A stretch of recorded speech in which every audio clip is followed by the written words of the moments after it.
በሸዋ ቀጠና ያሉ የትግል እንቅስቃሴዎች ምን ይመስላሉ? መልካም አመሰግናለሁ።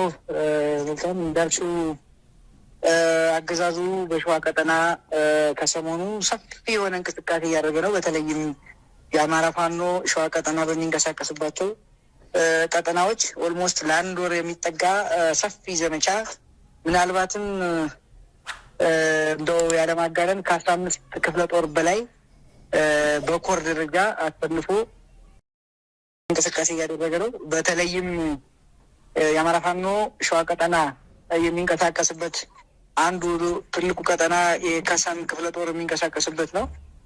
በተለይም በምንጃር ሸንኮራ ወረዳ፣ በበረሀት ወረዳ፣ ሀገረ ማርያም እና አሳግርት ወረዳ ላይ አለኝ የሚለውን ኃይል ሁሉ ተጠቅሞ እንቅስቃሴ አድርጓል። በጣም በማስ ታይቶ በማይታወቅ ሁኔታ እንቅስቃሴ አድርጓል። በተለይ ምንጃር ሸንኮራ የከሰም ክፍለ ጦር ነበልባል ብርጌድ የሚንቀሳቀስበትን ቀጠና አሰሳለሁ በሚል ያለውን ኃይል ሁሉ እንዳልኩሽ ቅድም በኮር ደረጃ ነው አሰማርቶ የመጣው። ሙከራ አድርጓል። ቅሉ ምናልባት በውጤት ደረጃ ሲቃኝ የመጣ ነገር ባይኖርም ግን ሙሉ በረሀትን የማሰስ እዛ አልሳካ ሲለው ንጹሐንን የመጨፍጨፍ የመግደል በተለይም በቅርብ በተለምዶ ኦሮሚያ ክልል የሚባለው እና የኦሮሞ ማህበረሰብ ከአማራው ጋር አብሮ የሚኖርበትን አካባቢ በርካታ ንጹሐን ጨፍጨፍ በርስ ግጭት እንዲቀሰቀስ ጥረት አድርጓል። በተለይ ምንጃር ሸንኮራ አካባቢ ምንድን ነው አዋሳኞቹን ጭምር በርካታ ንጹሐንን ብሏል። በዛም በጣም ልብ ሰባሪ ድርጊት ተፈጽሟል። ሀብት ዘርፏል። ይሁንና በወገን በኩል በተሰጠ አጸፋ የተመከተበት ሁኔታ ነው ያለው። ዛሬን ጨምሮ እንዲሁ በአንድ ወር የዘለቀ ነው ይሄ የምልሽ በበረሀት ወረዳ በሁሉም አካባቢ እንቅስቃሴ አድርጎ ነበር። አሁንም በዚህ ሰዓት ሰፊ እንቅስቃሴ አለ። ያለውን ኃይል ጭምር በኮር ነው እዚህም እንግዲህ ከዛ ሞክሮ እያሰሰ ያለው ምናልባት እዚህም የተሳካ አይደለም። በርካታ ኃይሉን አጥቷል። በምንጃር ሸንኮራም ቅድም እንዳልኩሽ በነበልባል ብርጌድ በርካታ ኃይሉን የተመታበት በደፈጣ በጣም ብዙ ዋጋ የከፈለበት ነው። በቁስም በሰብአዊ ሀብትም ማለት ነው። በረሀት ወረዳም ይኸውን የሆነው በተለይ በተለምዶ 07፣ 05፣ 04፣ 03 እና ሌሎች ቀበሌዎችን ጭምር እዛ እንቅስቃሴ በማድረግ እየተመታበት ሁኔታ ነው ያለው ማለት ነው። አሁን በዚህ ሰዓትም እዛ ከፍተኛ ትንቅንቅ እየተደረገ ያለበት ሁኔታ ነው ያለው። ሶስተኛው በአሳግርት ወረዳ በተለይም ክፍለ ጦር ይመስላል እሱ እና ሌሎችም ክፍለ ጦር የተደምረውበት ፊት አውራሪ አስማረ ዳኜ ብርጌድ የሚገኝበትን ለማሰስ የቀበሌዎች ለመውጣት ጥረት አድርጎ ነበር። በዚህ ሰዓትም እሱ ውጊያው እንደቀጠለ ነው። ይህ እንግዲህ ከሳምንታት በላይ ተካሂዷል። አሳግርት ወረዳ አሳግርት ከተማን ጨምሮ በዛም በርካታ ኃይሉ ተተኳሽ ጭምር የተገኘበት ነው። በርካታ ሀብት ተተኳሽ እንዲሁም በትጥቅም በስንቅም ብዙ ንብረት የተገኘበት በርካታ ኃይል የተሰሰበት ዋጋ የከፈለበት ነው። አሁንም በዚህ ሰዓት አፍላ ጦርነት አለ ማለት ነው። ይሄ አሳግርት ወረዳ ላይ ኦልሞስት በሙሉ ቀበሌዎቹ በሚባል ደረጃ እንቅስቃሴ የተደረገበት ነው። ሌላው ሀገረ ማርያም ከሰም ወረዳ እሱም እንግዲህ በበርካታ ቀበሌዎች ላይ የአገዛዙ ኃይል እንቅስቃሴ እያደረገ ያለበት ሁኔታ ነው ያለው። ይሁንና በወገን በኩል እየተመከተ ያለበት ሁኔታ ነው ያለው። በተጉለት በኩልም በዚህ ከደብረ ብርሃን ዙሪያ አንጎለላ፣ ጣራ፣ ባሶና ወረና የሚባሉ ቀበሌዎች ከዚህ ከአሳግርት ጋር የሚዋሰኑ ከአንኮበር ጋር ወረዳ ጋር የሚዋሰኑ ቀበሌዎች አሉ። እዛም ላይ ሰፊ እንቅስቃሴ እያደረገ ነው አገዛዙ። ግን በውጤት ሲለካ ዋጋ እየከፈለ ያለበት ሁኔታ ነው ያለው። በሌላ መንገድ የአማራ ፋኖ በሸዋ የሚንቀሳቀስበት መንዝና ግሼ ቀጠና ማጀቴ አንጾኪያ ምንድን ነው እና እንዲሁም ኤፍራታ ግድም አንጾኪያ ገምዛ በከፊል የሚንቀሳቀስበት ነው። እዛም እንዲሁ እንቅስቃሴ እያደረገ ነው። በተለያዩ ቀበሌዎች ላይ በተለይ ኤፍራታ ግድም ባሉ ቀበሌዎች እንቅስቃሴ እያደረገ ነበር። እዛም ዋጋ ከፍሏል። ሌላው እና ትልቁ ሰሞኑን የነበረው ጀብዶ የተፈጸመበት በመንዝና ግሼ አውራጃ ግሼ ራቤል ከተማ ላይ አገዛዙ በሰፊው መሽጎ ነበር።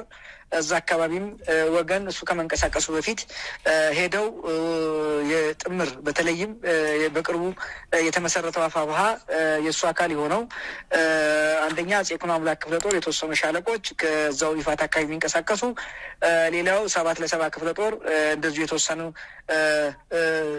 ሻለቆች እንዲሁም ደግሞ የአማራ ፋኖ ብሔራዊ ኃይል ወሎ ቤት አማራ ቀጠና የሚንቀሳቀሰው ልጅ ኢያሱ ኮር የጎፍ ክፍለ ጦር እንዲሁ ከሱ የተውጣጡ ተሀድሶ በማድረግ የጋራ ጥምር ኦፕሬሽን ራቤል ከተማ ላይ በሰፊው ተወስዶ በርካታ ያገዛዙን ኃይል መደምሰስ ተችሏል።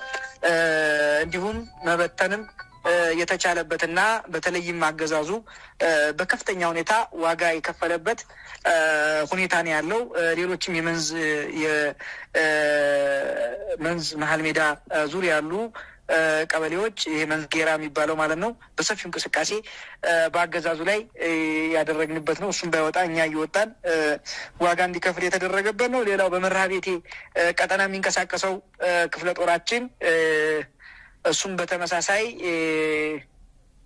በፈቃዱ በላይ ክፍለ ጦር ደራ አካባቢ ከሚዳ ኦሮሞ ቀጥሎ የሚንቀሳቀሰው እሱ ላይም ያለ ኃይሉን በመሰብሰብ እንቅስቃሴ ያደረገበት ሁኔታ ነው ያለው። የአማራ ፋኖ ብሔራዊ ኃይል ሸዋ ቀጠና በፈቃዱ በላይ ክፍለ ጦር እሱም ከፍተኛ ትንቅንቅ አድርጓል። አገዛዙ ለመጨረስ በሚል በተለይም የኦሮሞና የአማራ ማህበረሰብ በጋራ የሚኖሩበት ቀጠና ነው። ያን ቀጠና በማጽዳት ኦሮሚያ ልዩ ኃይል አድማ በታኝ ከፊት በማድረግ የኦሮሞ ሚሊሻዎችን ከሌላ ቦታ ጭምር በማምጣት ጥረት አድርጎ ነበር። ይሁንና አልተሳካም። እዛም በከፍተኛ ደረጃ ለወራት ከአንድ ወር በላይ በፈጀ ውጊያ በአገዛዙ ላይ ከፍተኛ ድል እየተመዘገበበት ነው። በሌላ በኩል እንደዚሁ በመርሐቤቴ አካባቢ የሚንቀሳቀሰው የነበረው ናደው ክፍለ ጦርም እንደዚሁ የአገዛዙ ሲያስጨንቅ ሲፈትን የከረመበት ሁኔታ ነው ያለው። እንዳጠቃላይ ሲታይ አገዛዙ በሸዋ ቀጠና በሰፊው እንቅስቃሴ እያደረገና ግን ደግሞ በውጤት ደረጃ ሲመዘን የከሰረበት ነው ብሎ መውሰድ ይቻላል። ይሄን ማለት የሚቻለው ከድል ዜና አንጻር። አመሰግናለሁ። ዶክተር አብደላ አፋብኃ ከተመሰረተ ወዲህ አልተገናኘንም። ከድርጅቱ መመስረት በኋላ በሰራዊት ውስጥ ያለው መነቃቃት፣ የትግል ሁኔታ ምን ይመስላል? አመሰግናለሁ። ምናልባት ቅድም ያልጨመርኩልሽ አንዱን ክፍለ ጦር በደንብ ዘርዘር አድርጌ አላስቀመጥኩም። እሱንም ጨመር ለማድረግ ነው። ነጎድጓድ ክፍለ ጦር የደብረ ብርሃንና ዙሪያ የሚንቀሳቀሰው ቅድም እንዳልኩሽ ባሶና ወራና እና ጫጫ ላይ እሱም ከፍተኛ ጀብዱ ሲፈጽም ነው የከረመው። እንዳ ሚሊሻን እንዲሁ የማውጣት የማስከዳት እና አገዛዙን ፊት ለፊት በመግጠም የመታበት ሁኔታ አለ። ይሄን ለመጨመር ነው። በሌላ መንገድ አፋብኃን የተመለከተ ጥያቄ ላነሳሽልኝ። አፋብኃ እንግዲህ በትልቁ የአማራ ሕዝብ ምንድነው የበኩር ልጅ ሆኖ የመጣ አንድ ትልቅ ድርጅት ነው። እሱ ከተመሰረተ ወዲህ በሰፊው በጠላት ወገን ከፍተኛ ውስጥ እየከተተ ነው። አገዛዙ 24 ሰዓት በስብሰባ የሚያሳልፍበት የአገዛዙ የመረጃና ደህንነት ሰዎች በብዙ ተጨንቀው የተለያየ ሀሳብ ሲሰነዝሩ በተለይም እንዴት ይህን ያህል ጉዞ ተጉዘው ይህን ያህል የአማራ መሬት አቆራርጠው ይሄ ነገር እንዴት ተግባራዊ የሆነ የሚል እርስ በርስ መተማመን የጠፋበት በአገዛዙ ሰራዊት በኩልም ትልቅ ጭቅጭቅ የፈጠረ በፖለቲካ አመራሩን በኩል አለመተማመንና እርስ በርስ መወነጃጀልን ያስከተለ ድርጅት ነው። እሱ ከመጣ ወዲህም በህዝባችን ትልቅ እፎይታ ትልቅ ደስታውን እየገለጸ ነው። ማህበረሰባችን ሰራዊታችን ውስጥ ያለው ደስታ ልነግርሽ አልችልም። በትልቁ ድል ሳንዋጋ ጭምር አገዛዙን እያርበተበት ነው፣ እያንቀጠቀጥ ነው ያለበት ሁኔታ ነው ያለው። ምናልባትም አሁን ባለው ሁኔታ በበርካታው በተለይ በተወሰነ ጊዜ አሁን ወደፊት የሚከናወኑ ማለት ነው በርካታ ያገዛዙ ካድሬ ብቻ ሳይሆን ምንድነው ወታደራዊ አመራር ሌሎችም የመረጃና ደህንነት ጭምር አፋብኃን እየናፈቁ የመግባት ፍላጎት አሳይተዋል። የመክዳት አገዛዙን አንድነቱን በተለይም አማራ የሆነ ሁሉ አገዛዙ ላይ ያሉ ሰዎች ጭምር ተደምመው እንደዚህማ ከሆነ የሚል በብዙ ደስታቸውን ይገልጻሉ። ወደውም ሳይወዱ ነት ሪካርዳቸው ነው ለመሰረዝ ብዙ ጥያቄዎች እናያለን። ፍላጎቶችም እያየን ያለ ነው። በሰራዊቱ በኩል የመዋጋት ግዳጅ የመፈጸም አንድ የመሆን የጀግንነት ወኔው በእጅጉ የጎላ ነው። በእኛም በኩል አሁን ባለው ሁኔታ በጣም በብዙ እየሰራንበት ያለ ነው። ኢቭን ቅድም ለመግለጽ እንደሞከርኩት የጋራ ኦፕሬሽን ጭምር አንድ ድርጅት ነን በሚል ለምሳሌ የአማራ ፋኖ ብሔራዊ ኃይል ሸዋ ቀጠና የሚንቀሳቀሰው ጋር የአማራ ፋኖ በወሎ ቤት አማራ የጎፍ ክፍለ ጦር እነዚህ ጎረቤት ነበሩ። እነዚህ ኩታ ገጠም ሆነው የሚሰሩ ናቸው። የደቡብ ወሎ ጫፍና የሰሜን ሸዋ በተለምዶ ጫፍ ግሸራቤልና እዛ አካባቢ የሚንቀሳቀሱት በቀጥታ አንድነቱ ሲመጣ አንድነታቸውን በተሀድሶ መልክ በማክበር ደስታቸውን በመግለጽ የቀጣይ ድርጅታዊ አንድ ትዕዛዝ እንዲወርድ በመፈለግ እንዳልኩሽ ቅድም ግሸራቤል ላይ መሽጎ የነበረውን አገዛዝ ላይ ከፍተኛ የሆነ ጥቃት ሰንዝረዋል። የጋራ ወታደራዊ ኦፕሬሽንም ተጀምሯል። ይሄ የሚያሳየው አማራ ወደ አይቀሬ ማሸነፉ አማራው ለዘመናት ተሰርቶበት የነበረው የልዩነት ምንድነው ዶሴ የተቀደደበት እየተቃጠለ ያለበትና አገዛዙ ይተማመንበት የነበረው የከፋፍለ ግዛ ግዛት የከፋፍለ ግዛ ስትራቴጂ እየከሸፈ ያለና ምናልባትም አማራ ለአይቀሬው ድል ጫፍ መድረሱን የሚያመለክት ነው። በርካታ በድል ደረጃ ከመዘናቸው በእጅጉ በዲያስፖራውም በማህበረሰቡም በሰራዊቱም በአመራሩም በከፍተኛ ደረጃ የሆነ መነቃቃትና የግዳጅ መፈጸም አቅሙ እንዲሁም ደግሞ የመደገፍና የመደጋገፍ አቅማችን የጨመረበት ሁኔታ እንዳለ ለመጠቆም ነው። አመሰግናለሁ። ዶክተር አብደላ እንግዲህ ከሸዋ ቋራ መሄድ እጅግ በጣም ከባድ ነው፣ ሩቅም ነው። ፋኖዎች ዓላማቸውን ለማሳካት የሄዱበትን ጥግ የመስዋዕትነት ጥግ እንዴት አየኸው? እውነት ነው። ዝም ብሎ በቀናነት ላየው ሰው በጣም ከባድ ነው። እንዳልኩሽ የተሰራውም ሴራም የሴራ ጉንጉኑ ቀላል አይደለም። ያለፉት 50 ዓመትና በላይ የተሰራ ጉንጉን አለ። ከሸዋ ብቻ ሳይሆን ሸዋ እንደውም የተሻለ ነው። እንዳልሽው ከወሎ ጫፍ አለ እኮ ከወሎ ጫፍ ምንድነው ከአማራ ግዛቶች የተንቀሳቀሱ እኮ አሉ። ከዚያ ተነስተው እኮ ሙሉ ወሎን ነው የምልሽ ሙሉ ወሎን አቋርጠው ሸዋን አቋርጠው ጎጃምን አቋርጠው ጎንደርን ኢቭን ጨርሰው ወደ ጠረፍ አካባቢ ነው የተገናኙት እነዚህ ሰዎች። በሌላ መንገድ የሸዋውንም ካመጣሽው እንግዲህ ትልቁ ረጅሙ የሚባለው ከናዝሬትና ሞጆ ጫፍ ነው። ከሰም ክፍለ ጦር ከዚያ ጫፍ ተነስተሽ ከሞጆ ጫፍ ዞረሽ ፊት ለፊት በአዲስ አበባ አይደለም ዞረሽ ሙሉ ሸዋን ረግጠሽ ነው የምትሄጂ። ይሄ ማለት ሙሉ ሸዋን ረግጠሽ ወሎ ጫፍን ረግጠሽ ጎጃምን ረግጠሽ ጎንደርን ረግጠሽ ነው ከሸዋ የምትነሺው። በሌላ መንገድ የጎጃሞቹ ደግሞ ይሄንን ሲያደርጉ ትልቅ ኃላፊነት አለባቸው። ዝም ብለሽ ካየሽው እነዚህ ሁለት ወንድሞቻቸውን የደከሙ በአገዛዙ በብዙ የሚፈልጋቸው ምናልባትም የአማራን ሕዝብ የነገ ዕጣ ፈንታ የሚወስኑ መሪዎችን ኃላፊነት ወስዶ መቀበል የጎጃሙን ቀላል አይደለም። የጎጃም ወንድሞቻችን አጅበው ጎንደር ገብተው የጎንደሩ ደግሞ ጠፍ ድርብ ነው። ይህን ይዘው አሁንም ወደ ጎንደር ጫፍ ሄዶ መመስረት ትልቅ ነው ካየሽው። ነገር ግን ከአማራነት የመስዋዕትነት ወይም ደግሞ ከአማራ ከሚደርስበት ሰቆቃና በደል አንጻር ካይሽው ደግሞ የፋኖ የመፈጸም አቅም ምናልባትም ራስን እስከ መስጠት እንደሆነ በግልጽ ያሳየ ነው። ለምሳሌ እነኚህ መሪዎች ሲሄዱ ህይወት አስይዘሽ ነው። ምናልባት ሰፊ መሬት ልታገኝ ትችላለች። ግን አገዛዙ በአየር ኃይል ከአየር ኃይልም ከፍ ባለ በድሮን ሰው አልባ ድሮኖችን ተጠቅሞ ጥቃት በሚሰነዝርበት ይህን ሁሉ ኃላፊነት ህይወትን ለአማራ ህዝብ መስጠት ቀላል አይደለም። መንገዱን አድካሚነት አስቢው። መራብ አለ፣ መጠማት አለ፣ መበረድ አለ፣ ሙቀት አለ።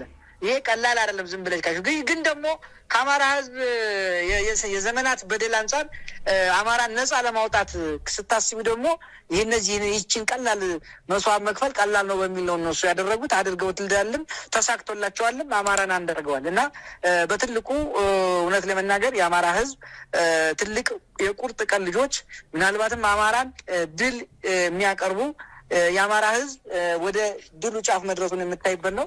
እንዳይሽው እንዳልኩሽ ዝም ብሎ ከግለሰብ ከድካም አንጻር ከባድ ነው። ግን ደግሞ ከድል አንጻር ከአማራ ህዝብ በድል አንጻር ካይሽው በትልቁ በትንሹ አድርገው ይሄንን ነገር የሰሩበትና የሚያኮራ ገድል እንደፈጸሙ ምንም ማረጋገጫ አያስፈልገውም ለማለት ነው። መልካም ጥሩ። እስኪ ወደ ሸዋ ቀጠና እንመለስ። እንግዲህ ሸዋ ብዙ ኃይሎችም አይኖችም ያሉበት ቦታ ነው። ኦነግም መከላከያም አሁን ደግሞ ከእናንተ በኩል አፋድ ውጊያ እየከፈተብን ነው የሚል መረጃ ይወጣል። እስኪ ያለውን ወቅታዊ ሁኔታ አካፍለን። እውነት ነው አንቺ እንዳልሽው ብዙ አይለያዩም። በመሰረቱ አሁን የጠቀስሻቸው ኃይሎች የሚለያዩ አይደሉም። በግብር የሚለያዩ አይደሉም። በስም ብቻ ነው የሚለያዩት። ምን ልልሽ ነው በርካታ ፈተናዎችን ስላየን ነው እንዲህ የምልሽ። አፋድ ከዚያውን ከምንድን ነው በነገራዊ መከላከያ ሸኔ ምናምን የምትይው ዳርሲ ይላል። ምንም የሚለያዩበት ነገር የለም። ይሄኛውን በግብር ደረጃ ካይሹ በውጤት ደረጃ ካይሹ የሚለያይ አይደለም። ምክንያቱም ይገልሻል፣ ያፈናቅላል፣ ሁለቱም ያሳቅቃል። የታጋይ ቤተሰቦችን መከላከያም ያፍናል፣ እነዚህም አፋድም ያፍናል። የመከላከያ ቤተሰብን ምንድን ነው የታጋይ ቤተሰብን መከላከያ ይረሽናል፣ አፋድም ይረሽናል። መከላከያ የታጋይን ቤተሰብ ይደፍራል፣ ይደበድባል፣ ያሰቃያል፣ አፋድም በተመሳሳይ። ስለዚህ የሁለቱ ግብር ካይሹ የሚነጣጠል አይደለም። ሁለቱም ምናልባትም በዚህ እንቅስቃሴ ውስጥ ተመሳሳይ ተመጋጋቢ የሆነ እንቅስቃሴ ነው እየታየ ያለው። በዚህ አጋጣሚ አሁን ቅድም የጠቀስኩልሽ ቦታዎች አሉ። ለምሳሌ ከሰም ክፍለ ጦር ብዬ ስልሽ አንድ ኮር በላይ አሰማርቷል አገዛዙ ብዬ ስልሽ፣ በአንድ ወገን አፋድ ምንድነው ከናዝሬት ወይ በዛኛው መስመር ሲገፋ፣ በዚህ ወገን አሁን እናንቺ እያወራን አፋድ ጦር እያስጠጋ ነው። አስጠግቶ ጫፍ ደርሷል። ምናልባትም የአማራ ፋኖ ሸዋ ቀጠና የአማራ ፋኖ ብሔራዊ ኃይል ሸዋ ቀጠና ባለበት ጋራ በጣም በቅርብ ርቀት ላይ አፋድ ጦር እየሰበሰበ እያስጠጋ ነው፣ በሚገርም ሁኔታ ማለት ነው። ምናልባትም አላውቅም መቼ እንደሚጀምር እንደዛ እያደረገ ነው። ያኛው ይመጣል፣ ተተኳሽ ያስጨርሳል፣ ይሄኛው ይጠጋል። ያኛው ይመጣል፣ የድሮን ሽፋን ጭምር ይሰጠዋል፣ ይሄኛው ይጠጋል።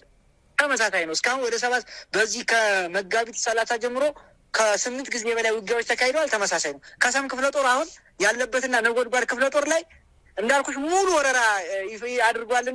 ይሄኛው ደግሞ ልክ ተተኳሽ መጨረሱን የአማራ ፋኖ ብሔራዊ ኃይል እየተጠባበቀ ያለበት ሁኔታ ነው ያለው። ምናልባትም ከ2 ቀን ወይ ከ3 ቀን በኋላ የውጊያ ዜና ይሄ ሆነ ብዬ ልነግርሽ ይችል ይሆናል። ግን ይሄ የሆነው 1 ወር ሙሉ ያኛው ይዋጋል፣ ይሄኛው ያዘጋጃል፣ ራሱ ተተኳሽ ያዘጋጃል፣ ይቀባበላሉ። ተመሳሳይ ስራ ነው የሚሰሩት። ለምሳሌ በዚህ መንዝና ግሻ አካባቢ ላይ አገዛዙ ጋራ ሰሞኑ ውጊያ ሲያደርግ ከረመ። የአማራ ፋኖ ብሔራዊ ኃይል ሸዋ ቀጠና ያኛው ያስጠጋል። ምናልባት እነሱም እንግዲህ ውጤቱን በዝርዝር ሌላ ጊዜ ልናወራ እንችላለን። ስለዚህ ምንም በግብር ደረጃ ተመሳሳይ ነው ልልሽ ነው የምፈልገው። የአማራ ፋኖ ብሔራዊ ኃይል እውነትም ከህዝቡ ጎን መሆኑን ሁሉም ማህበረሰቡ ያውቃል። ከዚህ በፊትም ብዙ ጊዜ ስላወራንበት ማህበረሰቡ ያውቃል፣ ማን እንደሚጠቅመው ያውቃል። እያለቀሰ ህዝብ በርካታ የሰራዊት አባል ጭምር ከወንድሞቻችን ጋር እንዋጋም ሲሉ እኮ እየተረሸኑ ያሉ እንደሆነ በተለያዩ ማህበራዊ ዘዴዎች እያያችሁ እንደሆነ ተስፋ አደርጋለሁ እናንተ። ስለዚህ ይህን ያህል በሁለቱ መካከል ያለ ልዩነት እኔ አይታየኝም ልልሽ ፈልጌ ነው። ውጊያው ግን እንደቀጠለ ነው ማለት ነው። ሁለቱም በተመሳሳይ ሁኔታ በተናበበ መንገድ እንደሚሄዱ ይህንን በዚህ አጋጣሚ የአንቺን አድማጭ ተመልካቾች እንዲገነዘቡ ትፈልጋለሁ። በሁለቱም ጋር ያለው ውጊያ ወደፊትም የሚቀጥል ይመስለኛል። እንግዲህ ምን እንደሚሆን ውጤቱን ምን ይሆናል የሚለውን ከህዝብ ጋር ሆኖ የምናየው ነው የሚሆነው። በሌላ መንገድ በከፍተኛ ደረጃ ስም ማጠልሸቶችን እናያለን። ለምሳሌ ቅድም እንዳልኩሽ የአማራ ፋኖ ብሔራዊ ኃይል ሸዋ ቀጠና እና የአማራ ፋኖ ብሔራዊ ኃይል ወሎ ቀጠና ወሎ ቤት አማራ ቀጠና ተመጋጋቢ ቦታዎች ናቸው። ግሼራቤል እና ከዛ ቀጥሎ ያሉት እንወረዱት የተሳሰሩ ናቸው። ሁለቱ አብረው ኦፕሬሽን ስለሰሩ እንትና መጣ ሸዋ ህዝብ ላይ አማራ ህዝብ ላይ የሚል ተራ ተረት ቀረርቶና የማይመስል ነገር ሲነገር ታያለሽ። ይህ ፍጹም የተሳሳተ ነው። ሲጀመርም በቅጡ ካየ ነው ድርጅት ነው የተመሰረተው። የሸዋውን ሰራዊት ለምሳሌ ሸዋ ቀጠና ያለውን ሰራዊት የአማራ ፋኖ ብሔራዊ ኃይል ከፈለገ ጎንደር ያዘም ይቀይራል። የጎንደሩን እዚህ ሊያመጣ ይችላል። የጎጃሙን ወሎ፣ የወሎውን እንደዚህ። አንድ ድርጅት ከሆንሽ የሰራዊት ውህደት አይቀሬ ነው። የዚህ ጊዜ ከዚህ መጥቶ የሚባል ነገር አይሰራም። ድርጅት ነው። እንደ ድርጅት እያወራን ከሆነ በድርጅት ፎርማት ስለምንሄድ ማለት ነው። እና እንደዚህ አይነት ነገሮች አሉ። በቀጣይ ምናልባት እንግዲህ ውጤቱን አብረን የምናየው ነው የሚሆነው። አመሰግናለሁ። መከላከያና አፋድ ይዋጋሉ። እኔ መዋጋታቸውን ሳይሆን እኔ አላቅም። እውነት ለመናገር አሁን እዚህ ጋር በደንብ የአንቺን አድማጭ ተመልካቾች እንዲገነዘቡት የምፈልገው በሰራዊት ደረጃ ምንም የሚታወቅ ነገር አለ ብዬ አላምንም። እውነቱን ነው የምነግርሽ።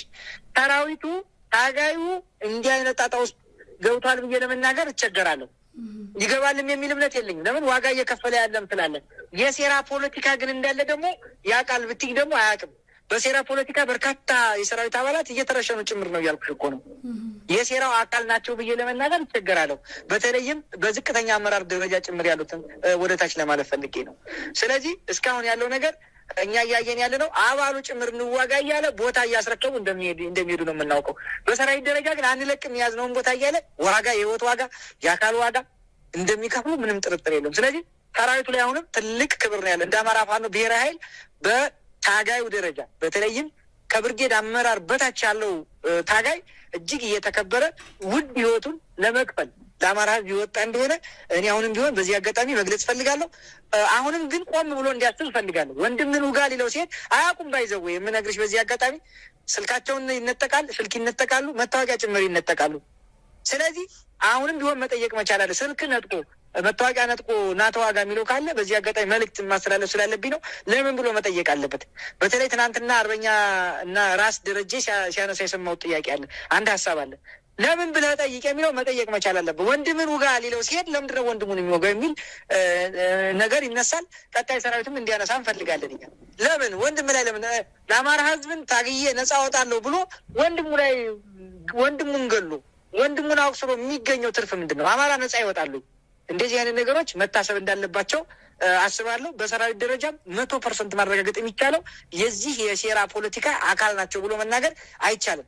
ምናልባትም የዚህ የሴራ አካል ሊሆን የሚችለው እስክንድር ነጋና ከሱ በቅርብ ያሉ ሰዎች ካልሆኑ በቀር እንዲህ አይነት ሴራ ውስጥ ይገባል የሚል እምነትም የለንም። ንጹህ ታጋይ ነው። ከአፋባ ወንድሞቹ ጋር አብሮ እንዲሆን እንዲታገልም በዚህ አጋጣሚ ጥሪ ማስተላለፍ ፈልጋለሁ።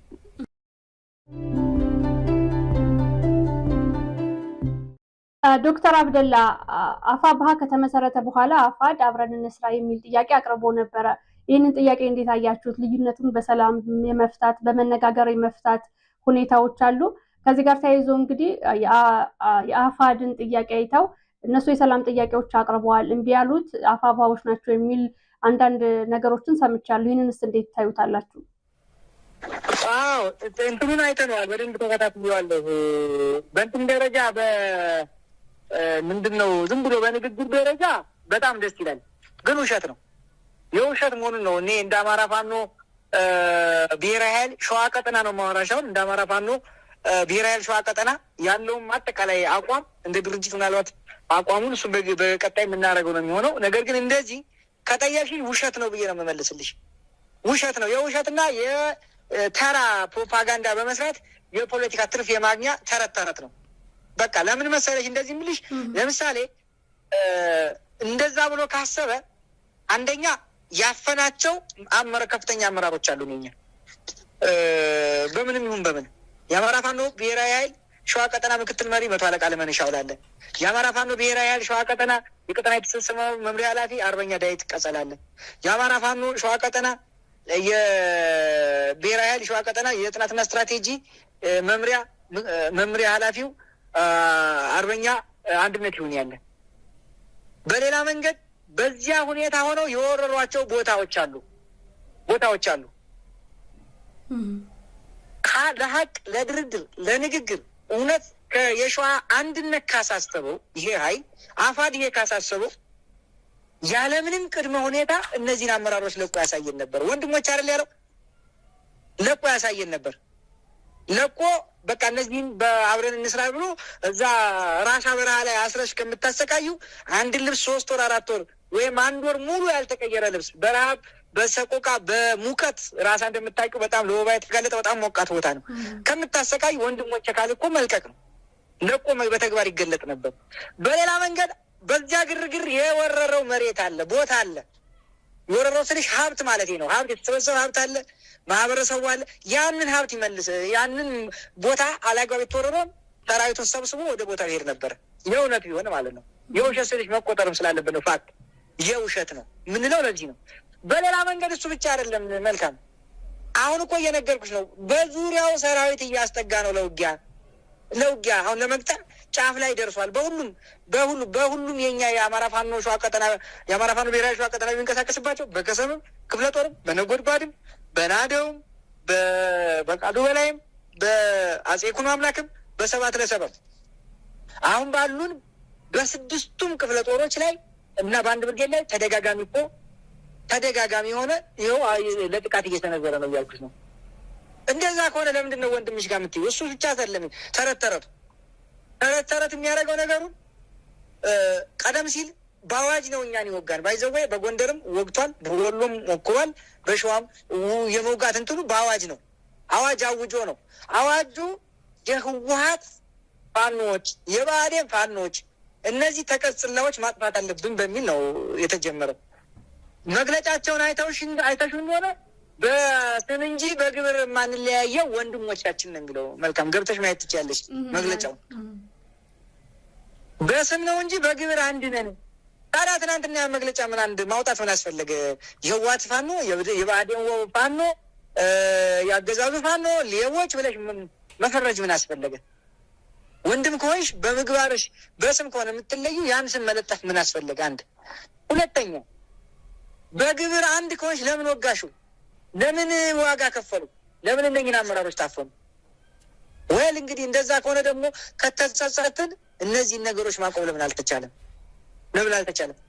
ብቻ ኖሮ እኮ ትክክል ነው ብለሽ ትቀበያለሽ። ይሄ ምን መሰለሽ፣ ሸዋ ላይ አሁን ዝም በል ካይሽው አፋሕድ የሚባል ድርጅት የተጠላ ድርጅት ነው።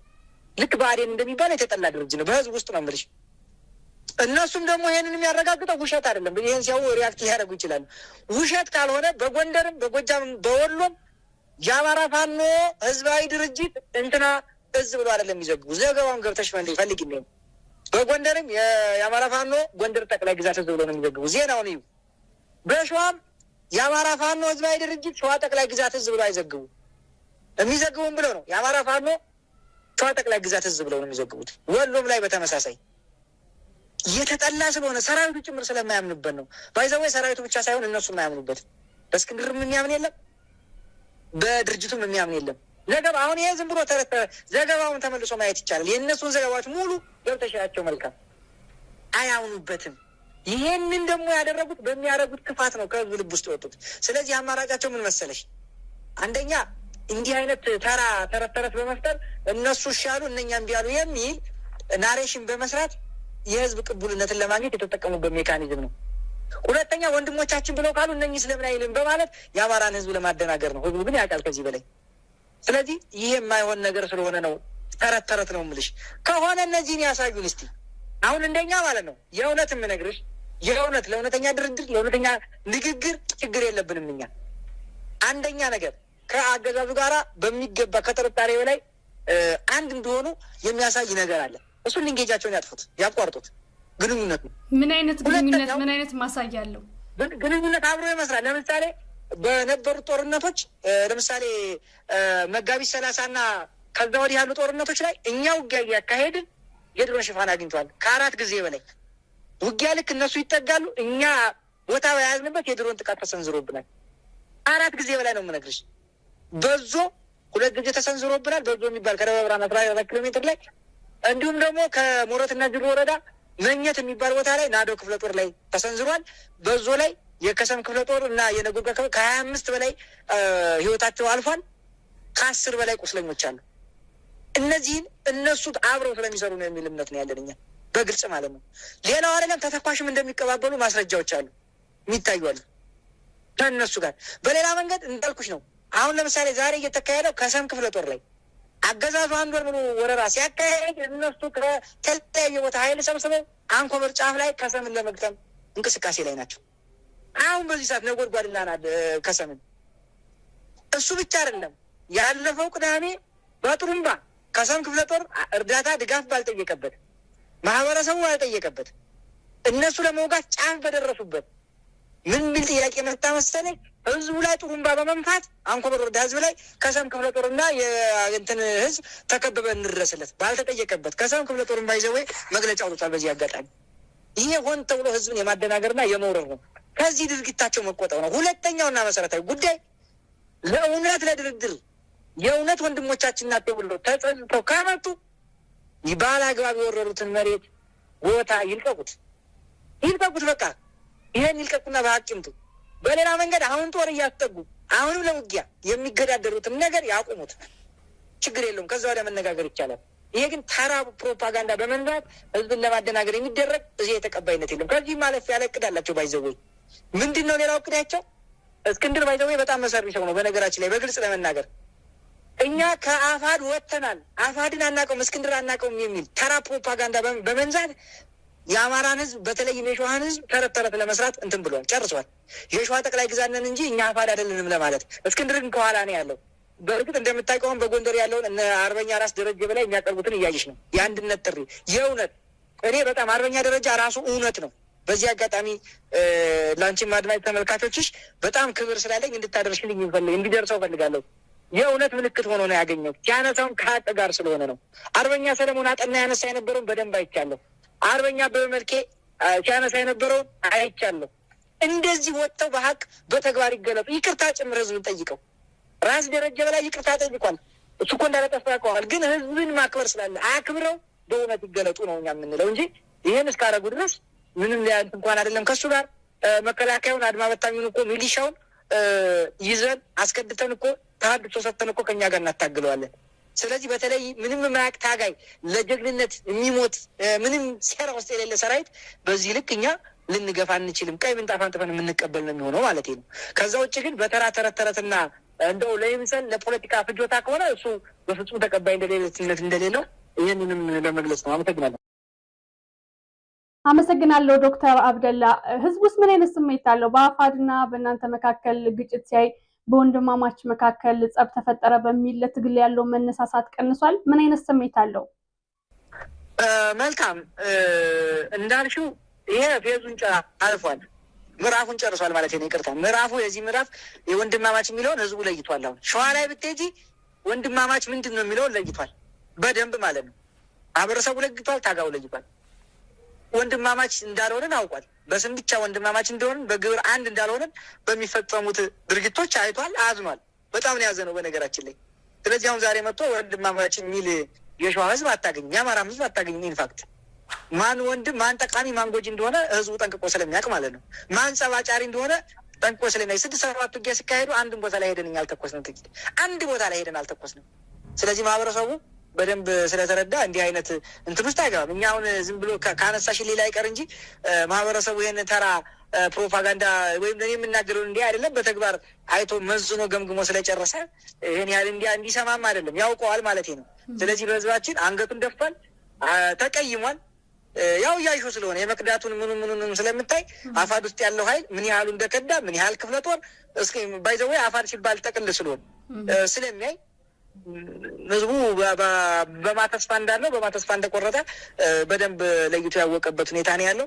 ምናልባት አያይዘሽ ከጠየቅሽ በኋላም ስለዚህ ስለ መክዳቱ ልመለስ ይችላሉ። አመሰግናለሁ። እዚሁ ጋር ብናነሳውም ጥሩ ነው የመክዳቱን ሁኔታ።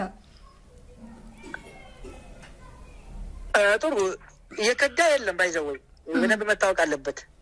በኋም ላይ እየከዱ ያሉ ትልልቅ አመራሮች ግን የከዱ አይባሉም። የሄዱ እንበለው ወደ አዳቸው ነው የገቡት። በነገራችን ላይ የከዳ ማለት አንድ ቦታ ላይ ሆኖ ወደ አንድ ቦታ የሄደ ነው። በአስተሳሰብ በርዕይ በዓላማ ደረጃ እነዚህ ሰዎች በርዕይም በዓላማም ማዛ አልነበሩም። ሲጀመርም አፋቸው ነው እዚህ ያለው፣ ልባቸው ተልኮ ይዞ ነው የመጡት። እሱም ተልኮ ነው ያጠናቀቁት።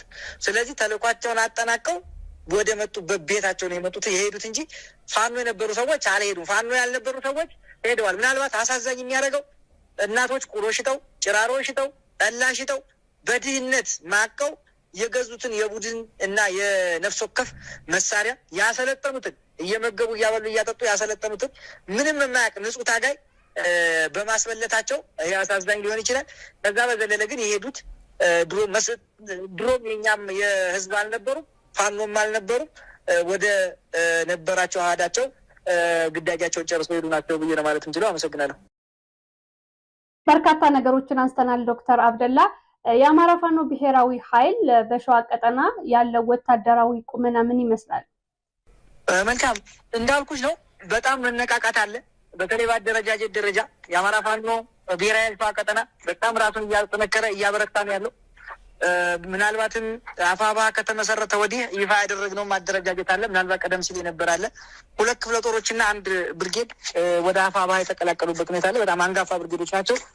የቦታቸው አያያዝም በጣም ስትራቴጂክ የሆነ እንደምታስታውሽው ለምሳሌ በፈቃዱ በላይ ክፍለ ጦር አፋድ ነበር በፊት። አፋድ ራሱን አግሎ የነበረ ክፍለ ጦር ነው። የደራ የሚንቀሳቀስ የጎጃሙን የወሎውን የሚያስተሳስር ቦታ ነው።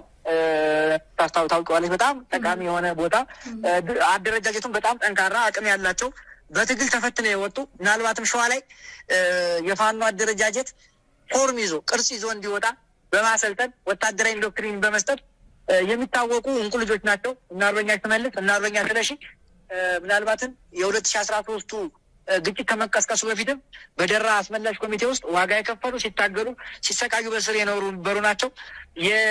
ከዚያም በ2011 ከነበረው ለውጥ ጋር ተያይዞ ጠንካራ በተለይም በአሰድ በሚባል የአማራ ሕዝብ ስለላ ድርጅት በሚባል ጠንካራ ተቋም ውስጥ የነበሩ አቅም ያላቸው ልጆች ናቸው።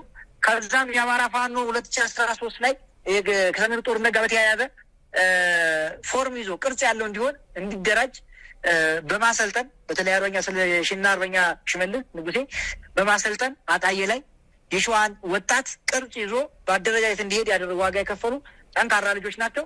እነሱም ክፍለ ጦሩን ሙሉ ከዛ በመውጣት ወደ አማራ ፋኖ ብሔራዊ ኃይል ሸዋ ቀጠና የራሳቸው ጆይን ያደረጉበት ሁኔታ ነው ያለው። በአመራር ደረጃም ጠንካራ አመራሮች ናቸው፣ ወደፊት የመጡበት ነው ማለት ነው።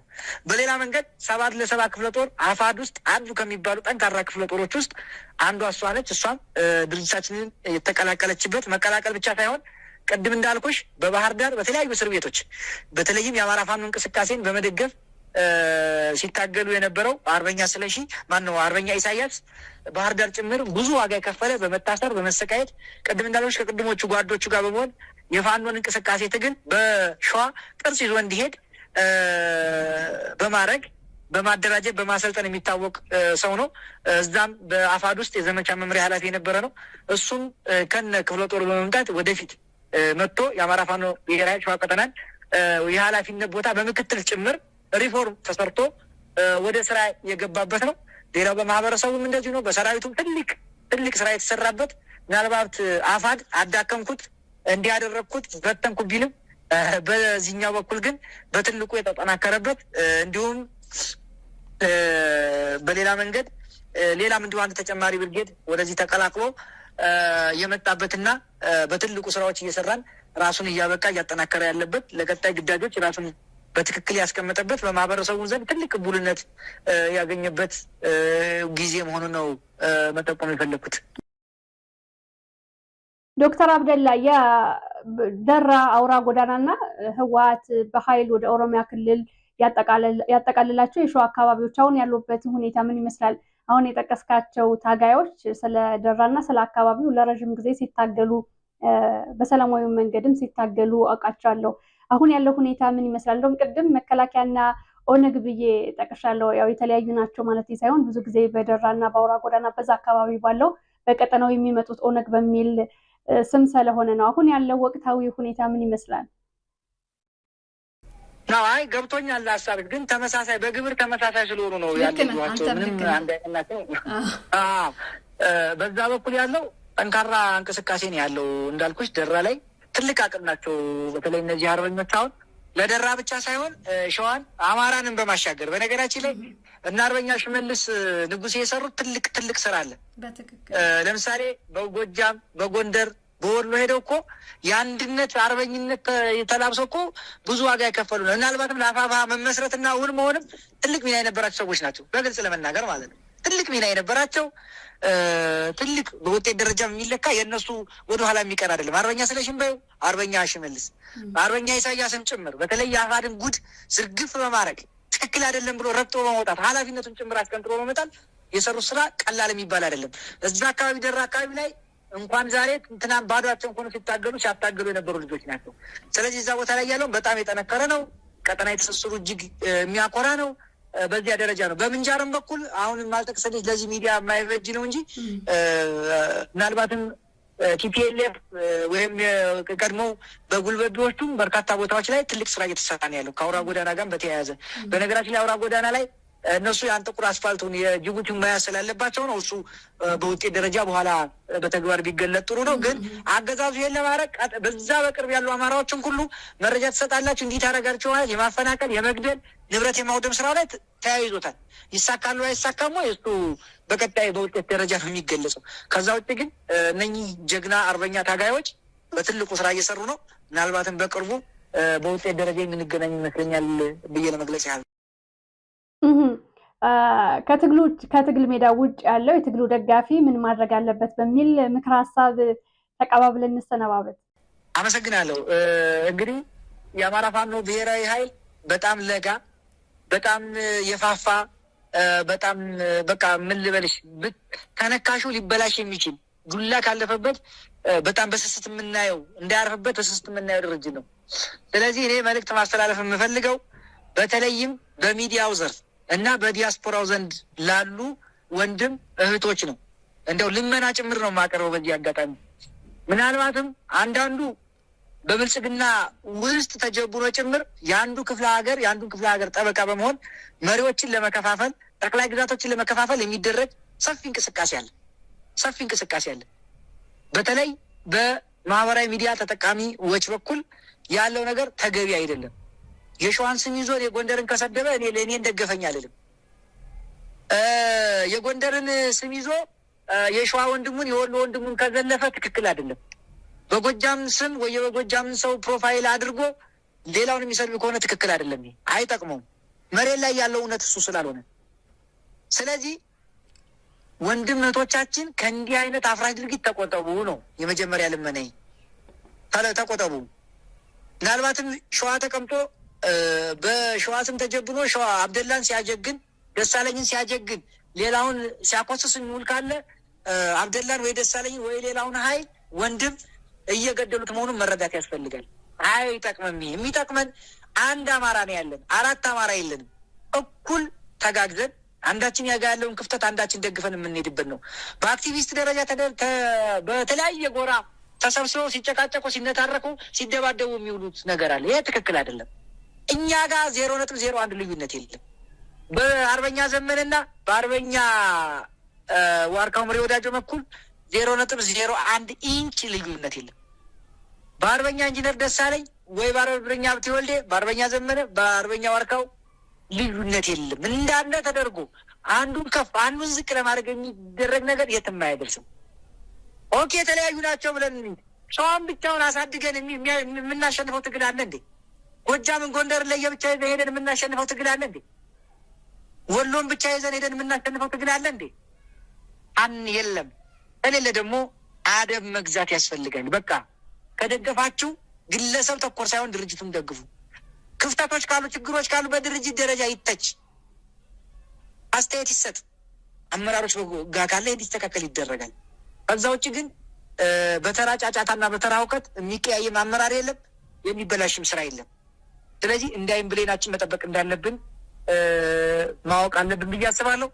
በሌላ በኩል የአገዛዙ ሰዎች ጭምር ተደብቀው አንዱ አንዱን ስንት ፕሮፋይል እየለጠፉ የስንት ጊዜ ድምፅ ቅጅ እያወጡ ጭምር ለማጠልሸት የሚሄዱት ርቀት አለ።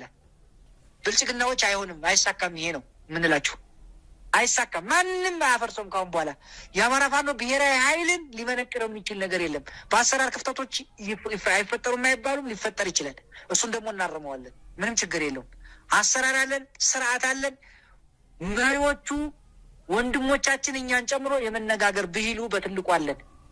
አይደለም ለዚህ ለተራ ንግግርና ትልቁን ነገር ቅድም አንቺም እንደገለሽው ከወሎ ጫፍ፣ ከሸዋ ጫፍ፣ በጎንደር ጫፍ፣ ከጎጃም ጫፍ ሂዶ አንድነት ለመመስረት ተነጋግሮ ብዙ ጊዜ የፈጀ ንግግር አድርጎ አንድነት ለመመስረት ያልተቸገረ ኃይል በተራ ንግግር በተራ ፍረጃ ወደኋላ የሚል ኃይል ስለሌለ በእንደዚህ አይነት ነገር የምትሰለፉ ሰዎች እባካችሁ አቁሙ። በሌላ መንገድ በዲያስፖራው ወንድም እህቶቻችን አሁንም ሰልፍ ይቅር፣ የእንትና እንትን የሚለውን ታውትና እንደ አማራ ፋኖ ብሔራዊ ኃይል ደግፉን፣ ሀሳብ አዋጡ። አቅም ያላችሁ በአቅማችሁ እርዱን። በፋይናንስ የምትረዱ በፋይናንስ፣ በሀሳብ አቅም ያላችሁ በሀሳብ ምንድነው፣ በዲፕሎማሲ ያለ አቅም ያላችሁ በዲፕሎማሲው፣ በተለያየ አቅም ተረዳርተን ሄድ። ከአንዱን ጠቅላይ ግዛት ግን የሚነጣጥል አንዱን መሪ ከአንዱ መሪ የሚነጣጥል የአንዱን ሀሳብ ለሌላ ለተራ ፕሮፓጋንዳ ለጠላት ፍጆታ ተመጠቀም ግን ብንቆጠብ ድርጅታችን የሚያድጋል። የአማራ ሕዝብ አሸንፎ ድሉን ለመቆደስ እንበቃለን የሚል ሀሳብ ለመጨመር ነው። ይህን ማለት የምችለው። አመሰግናለሁ።